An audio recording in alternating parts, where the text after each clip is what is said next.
Bem, no programa de hoje você vai acompanhar o testemunho de Joide Miranda e Edna Miranda, sua esposa. Joide, que foi ex-travesti e também homossexual, vem ao programa para contar a sua história, falar do que Deus fez na sua vida. Realmente é uma história dramática, uma experiência tremenda que eles viveram na presença de Deus, e o nome do Senhor tem sido glorificado, e o testemunho desse casal tem impactado vidas. E hoje no programa você vai acompanhar essa história tremenda de transformação. Joide, a paz do Senhor, meu amado. A paz do Senhor, pastor. Edna, a paz do Senhor, querido. Bom ter vocês aqui no programa, uma surpresa de Deus para nós, né? Eu tenho certeza que o testemunho, seu testemunho de vida ao lado da sua esposa vai realmente edificar muita gente. Amém. Glória a Deus. Joide, conta para nós assim um pouquinho da sua história. Como é que você entrou por esse caminho? Porque a gente, quando olha para um travesti, para um homossexual, a gente vê ele hoje, né? A gente está vendo ali aquela vida, vivendo daquela forma, e a gente não tem noção do que pode ter acontecido, do que levou aquela pessoa àquela vida. E a gente hoje está diante de alguém que viveu esse passado e que hoje pode falar com propriedade daquilo que realmente experimentou na sua própria vida. Quando é que você percebeu isso na sua vida? Quando é que começou esse desejo pelo homossexualismo, por ser um travesti na sua vida? Como eu sempre digo, pastor, a questão da homossexualidade, ela está ligada muito com a família. As pessoas, a homossexualidade, a base de tudo, como a gente sempre diz, é a família, porque o propósito de Deus é a família. Correto. No meu caso, por exemplo, eu fui violentado aos 6 anos de idade por um advogado que morava em frente à minha casa. Hoje se fala muito em pedofilia, se fala muito em pedófilos, e nós sabemos, eu sei o trauma que traz para uma criança quando ela é vítima de um pedófilo. Só que eu não tinha um pai presente.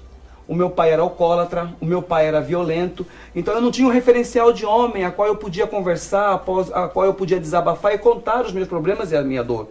E quando aquele homem abusou de mim, eu cheguei em casa para compartilhar com o meu pai estava bêbado no sofá.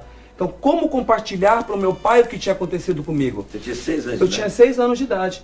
Quer dizer, aquele homem depois, ele começou a me molestar outras e outras vezes. E a palavra do Senhor diz lá em Provérbios 22:6 que instrua o menino o caminho que deve andar. Se eu tivesse um pai presente, se eu tivesse um pai amigo, se eu tivesse um referencial de homem dentro da minha casa, com certeza eu iria compartilhar com ele a minha dor, ele iria sentir a minha dor, e se ele fosse um conhecedor da palavra, aquilo que diz a palavra, ele ia abençoar a minha vida e ia quebrar aquela legalidade que o inimigo tomou na minha vida ainda quando criança. Quer dizer, ali para mim aquele homem começou a me molestar e foi despertando para mim o desejo por homem. Então, quer dizer, com 6 anos de idade, já houve uma legalidade no mundo espiritual em relação à homossexualidade. Já uma idade muito tenra, você não tinha noção do que era a vida. Não tinha noção do que era a vida. Ninguém para te explicar, para te orientar. Justamente. Principalmente sexualmente. Sexualmente, não tinha uma família, não tinha um referencial de lar, né, que hoje nós falamos que hoje, para onde Deus tem nos levado, nós temos dito que o projeto de Deus é a família. Né, que Deus, quando ele fez o homem e a mulher ali, ele constituiu a primeira família, e o alvo do inimigo é destruir a família, e destruindo a família, destruir a base. E Deus tem nos levado para esse Brasil afora, para mostrar para esta geração que ninguém nasce homossexual.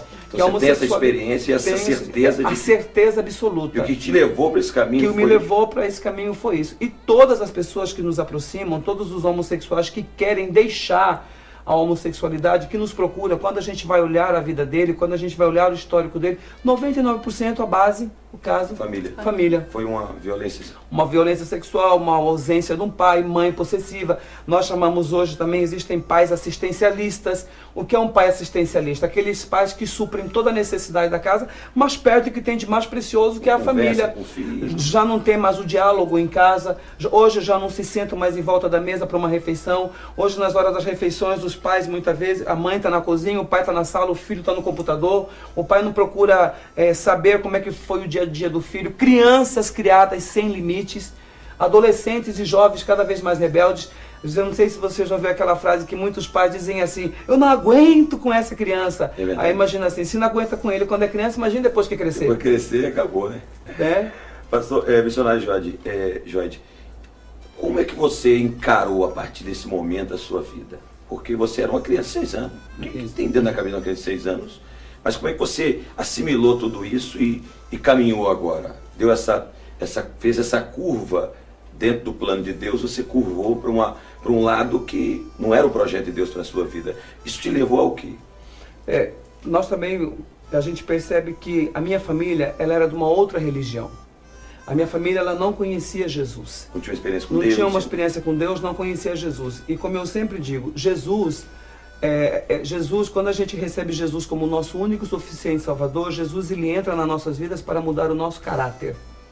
E eu sempre digo assim, que às vezes as pessoas, elas estão presas numa religiosidade. E Jesus não é uma religiosidade. Jesus, ele vem para mudar a nossa vida e para mudar o nosso caráter e a nossa personalidade. Tanto que a palavra dele lá em 2 Coríntios 5,17 diz: aqueles que estão em Cristo, nova criatura é. As coisas velhas já se passaram. E a minha família, a minha casa não conhecia esse Jesus da Bíblia. O Jesus transformador. Né? Aquele Jesus que realmente resolve os nossos problemas. E a minha mãe, ela frequentava uma outra religião e nos levou para outros caminhos, a qual não é o caminho do Senhor Jesus, que poderia realmente mudar e transformar a vida da minha família.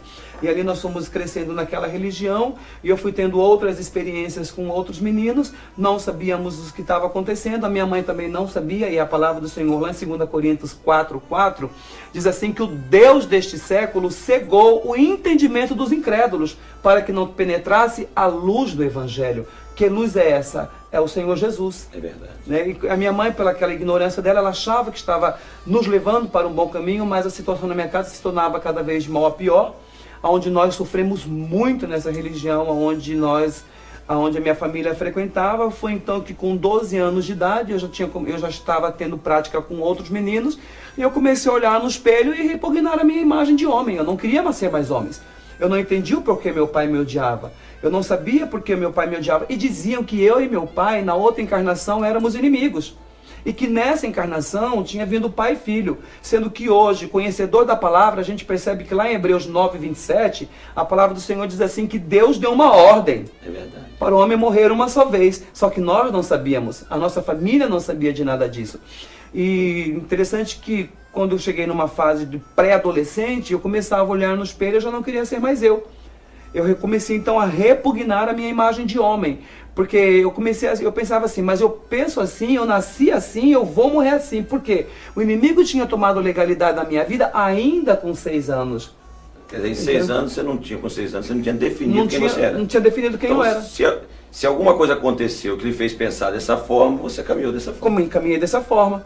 Quando eu cheguei na fase de pré-adolescente, eu falei, eu sou isso mesmo, eu sou isso mesmo, porque eu nasci assim, Deus me fez assim, eu vou morrer assim, sabe? Eu comecei então a tomar hormônio anticoncepcional, esses hormônios que as mulheres tomam para evitar filho, né? Aí começaram a aparecer os peitos, o cabelo foi começando a crescer, a situação ficou insustentável na minha casa, porque o problema já não era mais só com meu pai, já era com a minha mãe. Eu comecei a sair nas noites e eu encontrei um grupo de travesti, eu vi que eles entravam e saíam dentro do carro. Eu perguntei para eles, mas vocês ganham dinheiro nessa vida? Eles disseram, nós ganhamos. Aí eu entendi que naquela hora o inimigo soprou no meu ouvido e disse que seria uma forma de eu vingar do meu pai. Porque o meu pai vivia lançando palavras de maldição sobre a minha vida. Meu pai vivia dizendo que eu não prestava, vivia dizendo que eu era inútil, vivia dizendo que eu não valia nada. E como hoje nós temos andado esse Brasil para dar um alerta para os pais, quantas palavras de maldição os pais lançam na vida de uma criança. Quando um pai bate no filho e fala para o filho, cala a boca, não chora, você está parecendo uma mariquinha. Quem disse que o homem não chora, pastor? É verdade. Né? E na presença de Deus ele chora mesmo. Na presença de Deus que chora muito mais ainda, né? Deus. Quando as mães batem nas filhas e agride as meninas e diz assim, cala a boca, você é uma inútil, você não vai... Então, quer dizer, lógico que nós temos que colocar limite, nós temos que educar os nossos filhos, né? Com sabedoria. Né? Com sabedoria e vigiar nas palavras que nós lançamos na vida dos nossos filhos. E eu recebi muitas palavras de maldição da vida do meu pai. Aquele travesti então me fez um convite, me levou para casa dele, ali ele me transvestiu e me levou para a esquina e eu descobri que para ser um travesti tem que ser homem. Porque 99% dos homens que saem com os travesti, quem é altivo é os travesti. E são homens casados que deixam as esposas dentro de casa para se unir com aqueles homens. Por isso que eu sempre digo, nós não somos preconceituosos, nós amamos os homossexuais, nós não aceitamos a prática do homossexualismo, porque até a palavra do Senhor nos diz que lá em Romanos 3:23, que todos pecaram e destituídos foram da glória de Deus. Nós temos que olhar para esses homens, porque eles estão com os pecados expostos. E muitos que estão com pecados encobertos se sentem melhores do que eles. Não! Jesus também morreu por eles. Então o que nós temos dito hoje? Despertar a igreja para amar os homossexuais, né? Porque eles também precisam ser alcançados pelo amor do Evangelho, o Evangelho transformador, que é o Evangelho do Senhor Jesus Cristo. Aquele travesti então me levou para a esquina e começou a falar, você tem uma boa aparência, se nós formos para o Rio de Janeiro você vai ganhar dinheiro. Eu pensei assim, bom, essa vai ser uma forma de eu vingar do meu pai. Porque, como eu volto a repetir, o meu pai sempre lançava palavras de maldição. Hoje eu digo para os pais, quais são as memórias que os pais têm lançado sobre a vida dos seus filhos? Quais são as memórias? Porque as crianças um dia